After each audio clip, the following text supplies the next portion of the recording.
Ya pemirsa, untuk membahas mekanisme pencopotan Sambo, kita terhubung dengan Yusuf Warshim selaku Komisioner Kompolnas. Selamat malam Pak Yusuf. Selamat malam. Pak Yusuf, bagaimana Kompolnas menilai terkait Sambo yang bersikeras mengajukan banding? Komisi Kode Etik Profesi kan telah memutuskan, itu yang paling utama, yang bersangkutan terbukti bersalah, diberikan sanksi etik melakukan perbuatan tercela dan sanksi administrasi pemberhentian tidak dengan hormat. Terkait dengan permohonan banding, itu memang merupakan hak pelanggar terhadap putusan Komisi Kode Etik. Nah, tentu ini soal formil saja sebenarnya. Dalam pantauan dan penilaian kami selama mengikuti sidang Komisi Kode Etik 25 sampai 26 Agustus kemarin, kami yakin komisi banding nanti tidak mempertimbangkan, karena dari sisi tuntutan dan ancaman yang disangkakan kepada FS itu sesungguhnya FS tidak memiliki satu dalil etik dan hukum yang kuat yang patut dipertimbangkan Majelis Komisi Kode Etik Banding nanti untuk menerima permohonan bandingnya. Jadi kalau kita boleh mengandai, saya yakin keputusan komisi banding nanti akan memperkuat putusan Komisi Kode Etik Profesi yang telah memberikan sanksi etik, menyatakan perbuatan tercelah dan sanksi administrasi PTDH. Hanya ini tinggal menunggu waktu saja. Memang putusan Komisi Kode Etik memang jadinya belum final karena ada permohonan banding. Nah, tentu kapan banding itu akan dilakukan? Tentu kalau yang bersangkutan, pemohon banding FS ini telah menyampaikan memori banding yang itu diberikan waktu paling lama 21 hari. Berarti tenggat waktu untuk memberikan memori banding itu besok hari Senin, dalam artian sebenarnya Verdi Sambo tidak akan memiliki dalih yang cukup untuk mengajukan banding. Ya. Tahap pertama dari pemohon banding itu kan menyampaikan pernyataan banding. Sebenarnya yang bersangkutan secara lisan pada saat putusan telah selesai dibacakan Ketua Komisi Kode Etik kemarin tanggal 26 Agustus dini hari pukul 2 itu menyampaikan langsung pernyataan bandingnya. Hanya masih ada waktu 3 hari untuk menyampaikan yang ditandatangani. Sekitar hari Senin lah barangkali terakhir waktu yang bersangkutan. Kalau itu harus Sabtu dihitung hari kerja untuk menyampaikan pernyataan banding yang ditandatangani. Setelah itu yang bersangkutan masih diberikan waktu untuk menyampaikan memori banding. Yang memori banding inilah yang menjadi dalil-dalil apa yang akan disampaikan FS untuk memohon banding agar komisi banding menerima permohonan bandingnya. Kami melihat dari tuntutan dan persangkaan yang disangkakan kepada FS itu, kami yakin pemohon banding FS tidak memiliki dalil yang kuat yang patut dipertimbangkan oleh komisi banding untuk bisa menerima permohonan bandingnya. Jadi kami yakin komisi banding nanti dalam pantauan dan penilaian kami tetap akan memperkuat keputusan Komisi Kode Etik yang kemarin itu telah diputuskan PTDH. Pak Yusuf, secara garis besar bagaimana sebenarnya mekanisme dari banding itu sendiri? Banding itu pada prinsipnya sidangnya tertutup, dilakukan oleh majelis sendiri. Ada ketua, wakil ketua, dan anggota. Unsur-unsur hakim komisi banding itu minimal pangkatnya sejajar dengan pemohon banding, bintang 2, atau lebih tinggi, bintang 3. Oleh Perpol nomor 7 tahun 2022, susunannya itu ketua itu disebut Wakapolri. Nah, Wakapolri kan Jenderal bintang 3 atau perwira tinggi yang sederajat dengan Wakapolri. Wakil ketuanya Kadifkum, nah itu bintang 2 atau kalau ingin didelegasikan yang lain ya perwira tinggi bintang 2. Begitu juga nanti anggotanya perwira tinggi bintang 2. Mereka akan memeriksa berkas banding dan memori banding yang disampaikan pemohon banding. Setelah itu mereka akan memutuskan apakah menolak atau menerima. Kalau menolak, maka putusannya akan memperkuat putusan Komisi Kode Etik yang kemarin itu tanggal 26 Agustus yang PTDH. Pak Yusuf, sidang kode etik sehari sebelum sidang kode etik dilakukan, Sambo sempat mengundurkan diri. dalam artian memang dia tidak ingin lagi menjadi Polri. Lalu akhirnya dia tetap mengajukan banding setelah sidang Sambo dijatuhi sanksi.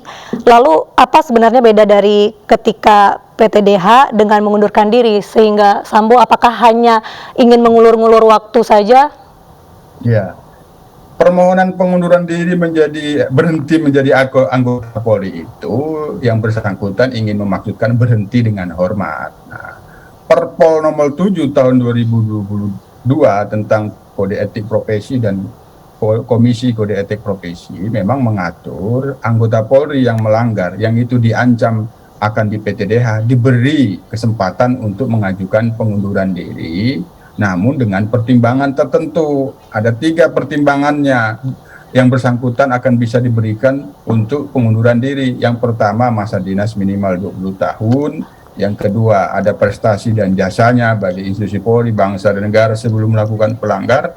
Yang ketiga, tidak melakukan perbuatan pidana yang diancam paling lama 5 tahun. Nah, ini kan yang bersangkutan oke lah, katakanlah pertimbangan nomor 1, nomor 2 itu terpenuhi. Tapi bagaimana dengan pertimbangan kedua? Apakah sebanding perbuatannya dengan prestasi dan jasanya sebelum melanggar? Nah, pelanggaran yang dia lakukan itu telah mencoreng kredibilitas dan mencemarkan reputasi institusi Polri yang luar biasa besarnya. Apakah itu sebanding? Nah, tentu ini kewenangannya ada pada Kapolri. Nah, kami yakin Kapolri tidak akan melihat dari sisi ini, sulit sepertinya menerima permohonan pengunduran diri. Tapi sekali lagi, sesuai dengan perpol tersebut, itu kesempatan yang diberikan oleh Polri melalui Kapolri untuk mengundurkan diri. Nah, sementara ini kan Kapolri tidak memberikan kesempatan untuk mengundurkan diri. Yang terjadi, Kapolri membentuk Komisi Kode Etik. Komisi Kode Etik telah melakukan sidang tanggal 25 sampai tanggal 26 Agustus yang hasilnya sudah kita tahu, yang bersangkutan diputus PTDH. Jadi apalagi? Jadi sebenarnya yang sekait dengan banding ini yang mungkin barangkali ingin mengulur waktu adanya banding supaya putusan kode etik itu belum bisa final. Itu kira-kira, Mbak. Baik, Pak Yusuf. Lalu terkait dengan rekonstruksi pada hari Selasa besok, Selasa lusa maksud kami, akan transparan dan terbuka. Apa yang dimaksud dengan transparan dan terbuka? Akankah warga bisa menyaksikan rekonstruksi itu atau sebenarnya sudah dijaga ketat? Kan memang di dalam penyidikan tindak pidana sesuai Perkap nomor 6 tahun 2019 tentang tindak pidana sendiri, pelaksanaan penyidikan itu dilakukan secara profesional, akuntabel, dan transparan. Berdasarkan kode etik profesi juga, anggota Polri juga melaksanakan tugasnya secara profesional, prosedural, dan proporsional. Sementara dalam kasus kematian Brigadir J ini, sorotan publik cukup luar biasa, termasuk ada arahan Presiden yang cukup jelas, jangan ditutup-tutupi, usut tuntas setuntas-tuntasnya. Jadi kami kira Polri cukup memahami ini. Nah, hanya mekanisme teknis bagaimana keterbukaan itu tentu kewenangannya ada pada penyidikan. Nah, perlibatan Komnas HAM, perlibatan Kompolnas sebagai pengawas fungsional kinerja dan integritas anggota dan pejabat Polri, saya pikir itu bagian dari wujud keterbukaan penyidik untuk melakukan rekonstruksi. Rekonstruksi sendiri itu kan sebenarnya sebagai pemeriksaan dan pembuktian. Jadi sebenarnya kan ingin menyesuaikan keterangan saksi-saksi dengan keterangan tersangka, sebenarnya seperti itu. Nah, jadi apakah ini bisa dibuka atau secara publik? Nah, tentu banyak pertimbangan yang harus dilakukan terkait ini. Yang pasti kan perlibatan Komnas HAM dan Kompolnas itu wujud keterbukaan Polri di dalam rekonstruksi ini. Ini saya kira, Mbak. Harapan diadakannya rekonstruksi dengan menghadirkan para tersangka ini bagaimana, Pak Yusuf?